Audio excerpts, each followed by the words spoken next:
दुनिया के नक्शे पर जब भी कोई बड़ा बदलाव आता है तो वो रातों रात नहीं आता। वो चुपचाप धीरे धीरे बिना किसी शोर शराबे के अपनी जड़ें जमाता है, और जब तक दुनिया को इसका एहसास होता है तब तक बहुत देर हो चुकी होती है। आज हम विद्या दृष्टि पर आपको एक ऐसी ही कहानी सुनाने जा रहे हैं जो सतह पर तो बेहद साधारण लगती है, लेकिन इसकी गहराई में छुपा है एक ऐसा सच जो अगले दशकों की दुनिया को नया आकार देने वाला है। ये कहानी है उस खामोश क्रांति की जो अभी शुरू हुई है और जिसके परिणाम अभी दिखने बाकी हैं। जब पैसा अपनी भाषा बोलता है तो मिसाइलों की जरूरत नहीं पड़ती। जब अर्थव्यवस्था अपना रुख बदलती है तो सीमाओं पर तनाव की कोई आवश्यकता नहीं होती। युद्ध की घोषणाएं अखबारों की सुर्खियां बनती हैं, लेकिन असली बदलाव तो बैलेंस शीट में होते हैं, ट्रेजरी डिपार्टमेंट की फाइलों में होते हैं, सेंट्रल बैंकों के गोपनीय कक्षों में होते हैं। और आज ठीक वैसा ही कुछ हो रहा है। दुनिया की सबसे बड़ी महाशक्ति की नींव के नीचे की जमीन बिना किसी धमाके के, बिना किसी सनसनी के धीरे धीरे लेकिन लगातार खिसक रही है। ये खिसकाव टैंकों से नहीं हो रहा,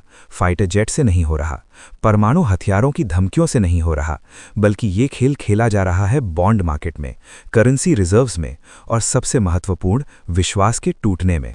अक्टूबर 2025 का महीना। दुनिया की खबरों में कहीं कोई बड़ी हलचल नहीं, कोई आपातकालीन शिखर सम्मेलन नहीं, कोई संयुक्त राष्ट्र में गर्मागर्म बहस नहीं, कोई राष्ट्रपतियों का फोन कॉल भी नहीं जिसकी चर्चा हो। लेकिन ठीक इसी खामोशी के बीच 3 देश, भारत, चीन और ब्राजील, एक साथ एक ही महीने में बिना किसी शोर शराबे के अमेरिकी ट्रेजरी मार्केट से कुल $28.8 बिलियन निकाल लेते हैं।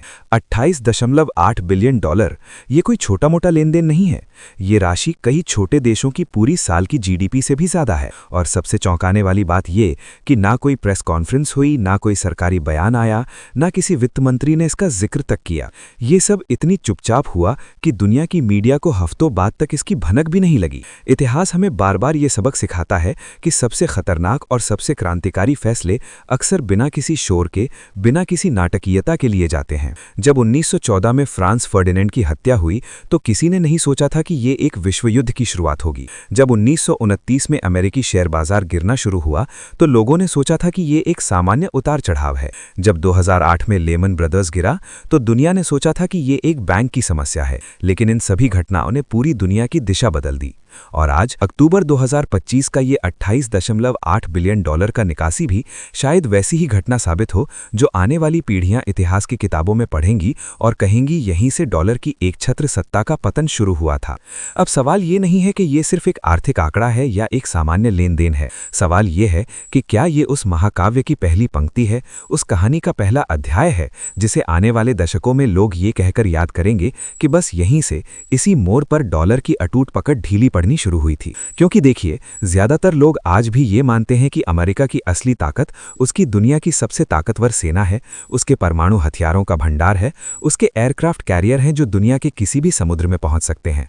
लेकिन जो लोग वास्तव में अंतर्राष्ट्रीय राजनीति और अर्थशास्त्र को समझते हैं, वे जानते हैं कि अमेरिका की सबसे घातक, सबसे प्रभावशाली, सबसे असरदार हथियार उसकी सेना नहीं बल्कि डॉलर है। और डॉलर की रीढ़ है अमेरिकी ट्रेजरी बॉन्ड। तो चलिए आज विद्या दृष्टि पर इस पूरी डेवलपमेंट को गहराई से समझते हैं। ये समझते हैं कि आखिरकार इस बड़े बदलाव की नींव कैसे रखी जा रही है, किन किन खिलाड़ियों ने इस खेल में अपनी चालें चलनी शुरू की हैं, और सबसे महत्वपूर्ण, भारत इस पूरे समीकरण में कहाँ खड़ा है। लेकिन आगे बढ़ने से पहले एक छोटा सा निवेदन। अगर आप विद्या दृष्टि के साथ जुड़े हैं और ऐसी गहन, शोधपूर्ण और विश्लेषणात्मक सामग्री पसंद करते हैं तो इस वीडियो को लाइक करना और चैनल को सब्सक्राइब करना बिल्कुल मत भूलिएगा, क्योंकि आपके लिए तो ये मात्र 1 सेकंड का काम है, लेकिन हमारे लिए ये बहुत बड़ी प्रेरणा और मदद है। दरअसल अगर हम वैश्विक अर्थव्यवस्था के इतिहास पर नजर डालें तो ये समझना बेहद जरूरी है कि पिछले 7-8 दशकों से पूरी दुनिया का एक अघोषित लेकिन सर्वमान्य नियम रहा है, अपना पैसा, अपना रिजर्व, अपने बुरे वक्त की जमा पूंजी, सब कुछ अमेरिकी ट्रेजरी में रखो। क्यों? क्योंकि द्वितीय विश्व युद्ध के बाद से लेकर आज तक ये एक अटूट भरोसा रहा है कि चाहे पूरी दुनिया आर्थिक तूफान में डूब जाए, चाहे कितने भी देशों की अर्थव्यवस्थाएं धाराशाही हो जाएं, अमेरिका कभी नहीं डूबेगा। अमेरिकी ट्रेजरी बॉन्ड को दुनिया की सबसे सुरक्षित संपत्ति माना गया है। इसे रिस्क फ्री एसेट कहा गया। जापान हो या सऊदी अरब, चीन हो या यूरोपीय देश, सभी ने अपने विदेशी मुद्रा भंडार का एक बड़ा हिस्सा अमेरिकी ट्रेजरी बॉन्ड में लगाया। लेकिन अब जरा सोचिए, जब वही देश जो दशकों से इस पूरे सिस्टम को चला रहे थे, जो इस व्यवस्था के सबसे बड़े हितधारक थे, जो अमेरिकी आर्थिक साम्राज्य के स्तंभ माने जाते थे, वे ही धीरे धीरे इस सिस्टम से बाहर निकलने लगे, तो इसका मतलब क्या होता है? इसका मतलब सिर्फ एक साधारण आर्थिक बदलाव नहीं होता। इसका मतलब होता है सत्ता की धुरी का खिसकना। इसका मतलब होता है वैश्विक सत्ता संतुलन का पुनर्वितरण। इसका मतलब होता है एक युग का अंत और एक नए युग की शुरुआत। और यही बदलाव, यही ऐतिहासिक परिवर्तन अब धीरे धीरे लेकिन निरंतरता से दिखने लगा है। 18 दिसंबर 2025 को नीदरलैंड के सबसे बड़े और सबसे प्रतिष्ठित बैंकों में से एक ING ने एक विस्तृत रिपोर्ट प्रकाशित की। अब यहाँ एक बात समझ लीजिए, ये कोई तीसरे दर्जे की रिसर्च एजेंसी नहीं है, कोई सोशल मीडिया पर वायरल होने वाली अफवाह फैलाने वाली संस्था नहीं है। ING एक ऐसी संस्था है जिसकी बात को अंतर्राष्ट्रीय वित्तीय बाजार गंभीरता से लेते हैं। और इस रिपोर्ट में कोई क्रांतिकारी भाषा नहीं की, कोई सनसनीखेज दावा नहीं था, कोई नाटकीय भविष्यवाणी नहीं थी। बस एक सीधी, साफ लेकिन अत्यंत महत्वपूर्ण बात कही गई।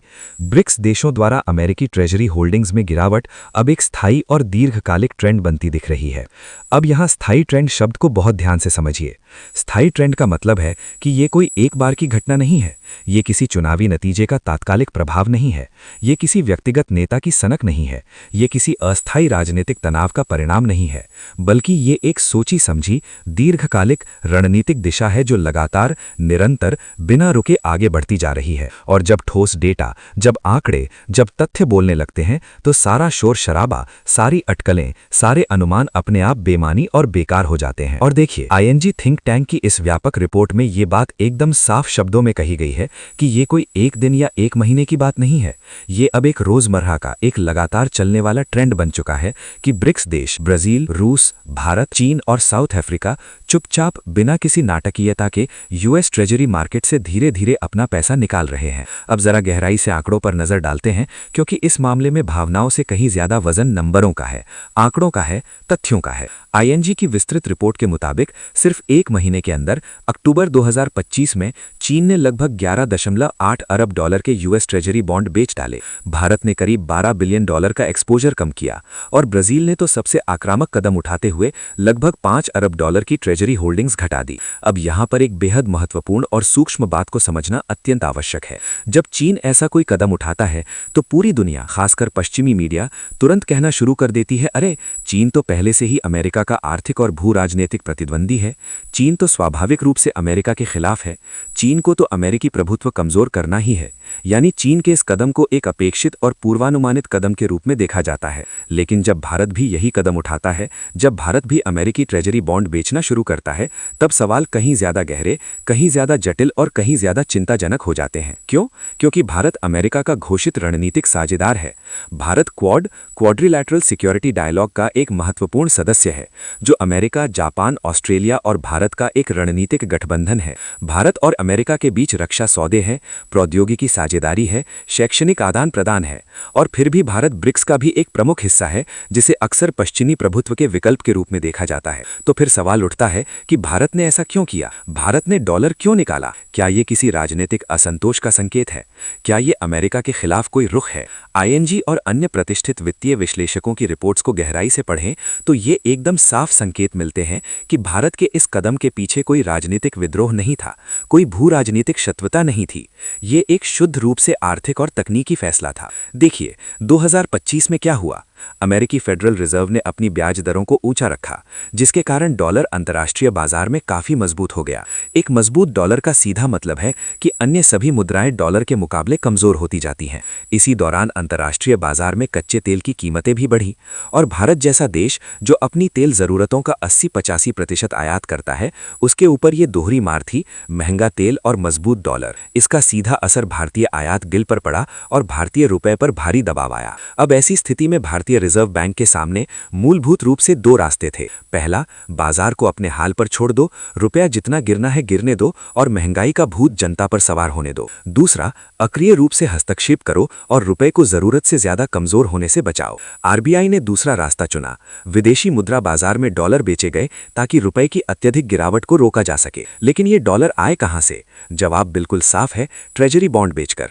यानी ये फैसला किसी राजनीतिक विद्रोह का नहीं था, ये अमेरिका के खिलाफ किसी रणनीति का नहीं था, ये बस आत्मरक्षा का, अपनी अर्थव्यवस्था को स्थिर रखने का, महंगाई को काबू में रखने का एक व्यावहारिक और जरूरी फैसला था। लेकिन कहानी यहाँ खत्म नहीं होती है, क्योंकि अगर आप भारत के फैसलों को और गहराई से देखें तो एक और बेहद महत्वपूर्ण ट्रेंड सामने आता है। ठीक इसी दौरान जब भारत अमेरिकी ट्रेजरी बॉन्ड बेच रहा था, भारतीय रिजर्व बैंक लगातार अपने सोने के भंडार को भी बढ़ा रहा था। 2023 से लेकर 2025 तक के इन 2-3 वर्षों में भारत के गोल्ड रिजर्व में दर्जनों टन की बढ़ोतरी हुई है। अब ये कोई संयोग नहीं है, ये कोई अकस्मात लिया गया फैसला नहीं है, इसके पीछे एक बहुत साफ और बहुत सुविचिंतित रणनीति है, विविधीकरण की रणनीति। इसका सीधा और स्पष्ट मतलब है कि भारत अब अपने विदेशी मुद्रा भंडार को, अपनी राष्ट्रीय संपत्ति को, अपने आर्थिक भविष्य को किसी एक देश की मुद्रा में, किसी एक देश के बॉन्ड में, किसी एक देश की आर्थिक नीतियों के भरोसे नहीं रखना चाहता। यह उस पुरानी कहावत का व्यावहारिक अनुप्रयोग है, सारे अंडे एक ही टोकरी में मत रखो। भारत यह समझ गया है कि अगर भविष्य में कोई वैश्विक आर्थिक संकट आता है,